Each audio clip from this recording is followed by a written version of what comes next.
वंदे मातरम, जय भारत। भाई राजीव दीक्षित अमर रहे।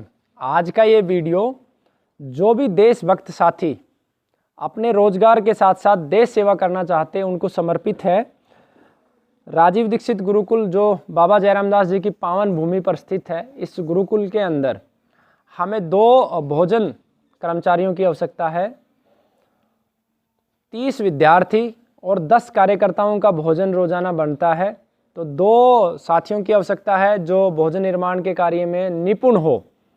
इसके लिए प्राथमिकता पति पत्नी के जोड़े को है, यानी कि पति पत्नी का अगर जोड़ा है और अनुभवी है, अगर उनकी उम्र 40 के आसपास है तो उनका स्वागत है। प्राथमिकता उनको है। जो कम से कम अनिवार्य आवश्यकता है कि उस व्यक्ति को भोजन बनाने का अच्छा अनुभव हो, स्वादिष्ट भोजन वो बना सके विद्यार्थियों के लिए।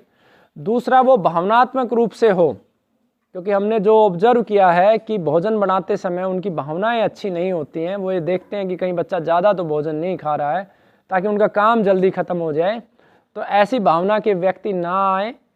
तो जो भावनात्मक रूप से हैं और जिनको भोजन बनाने का अनुभव हो और जिनको सेवा के कार्य में आनंद आता हो, तो ऐसे 2 जोड़े भी हो सकते हैं और 2 लोग मिलके भी हो सकते हैं। अलग अलग उससे भी हो सकते हैं। रिश्ते में हो तो ज़्यादा अच्छा रहता है, क्योंकि उनकी आपस में कार्य को लेके एक अच्छा कम्युनिकेशन रहता है। और इसके लिए जो वेतन निर्धारित किया गया है वो 18,000 रुपये वेतन निर्धारित किया गया है। साथ में अगर पति पत्नी साथ में आते हैं और उनके साथ में बच्चा है तो उसकी शिक्षा भी यहाँ पे दी जा सकती है। 8वीं कक्षा तक के विद्यार्थियों को यहाँ पे शिक्षा दी जाती है।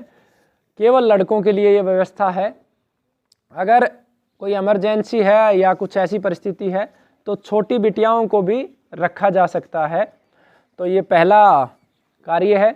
दूसरे कार्य के लिए हमें एक बहन की आवश्यकता है और प्राथमिकता विधवा औरत के लिए है, 40 साल से अधिक जिनकी आयु है। इनका जो मुख्य कार्य रहेगा, छोटे बच्चों के वस्त्र साफ करना, गुरुकुल के विशेष व्यक्तियों के वस्त्र साफ करना और मसाज, ये इनके प्रमुख कार्य रहेंगे। साथ में रोगियों की सेवा का कार्य भी दिया जा सकता है, उनका भोजन बनाना या काढ़ा बनाना, ये सब इनके कार्य रहेंगे। तो इनके लिए जो वेतन हमने निर्धारित किया है वो 8,000 से लेके 12,000 रुपये के बीच में है, उनकी योग्यता के आधार पर है। तीसरा जो बेरोजगार साथियों के लिए कार्य है वो है फ़ोन का। आप सभी परिचित भी हैं कि हमने कोशिश की थी, एक संकल्प भी लिया था, प्रयास भी काफ़ी किए थे, लेकिन वो पूरा नहीं हो पाया। शायद ईश्वर की कृपा है, नहीं हो पाया। कुछ अच्छा ही होने वाला है। तो हमें 4 साथियों की आवश्यकता है। इसमें महिलाएं भी हो सकती है और पुरुष भी हो सकते हैं जो फ़ोन उठाएंगे, फ़ोन उठाने का जो कार्य करेंगे। इसमें एक जो कार्य रहेगा उसमें खाली फ़ोन उठाना है और रोगी को कम्युनिकेट करना है, बताना है, अच्छे से समझाना है, गुरुकुल का एड्रेस बताना है, रास्ते बताना है और जो ज़रूरी इन्फॉर्मेशन है, परहेज वगैरह जो जर्नल चीज़ें हैं वो सिखा दी जाएंगी। ये कार्य है।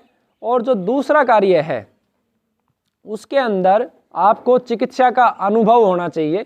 तो 3 लोगों की जो आवश्यकता है उसमें गंभीर ज्ञान की आवश्यकता नहीं है।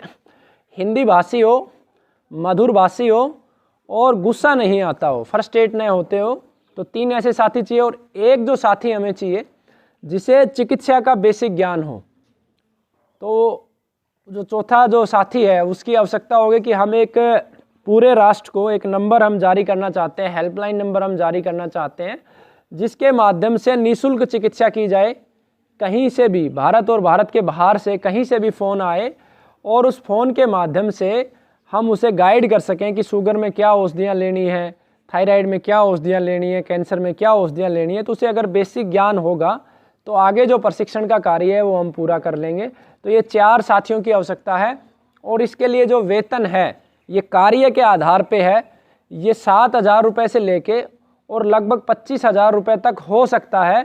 आपकी योग्यता और आपको कितना अच्छा आप बोल सकते हो, कितनी अच्छी आपकी कम्युनिकेशन स्किल्स हैं और कितनी आप मेहनत कर सकते हो, इसके ऊपर निर्भर करता है। इसकी जो विस्तृत जानकारी है वो आप गुरुकुल आके प्राप्त कर सकते हो।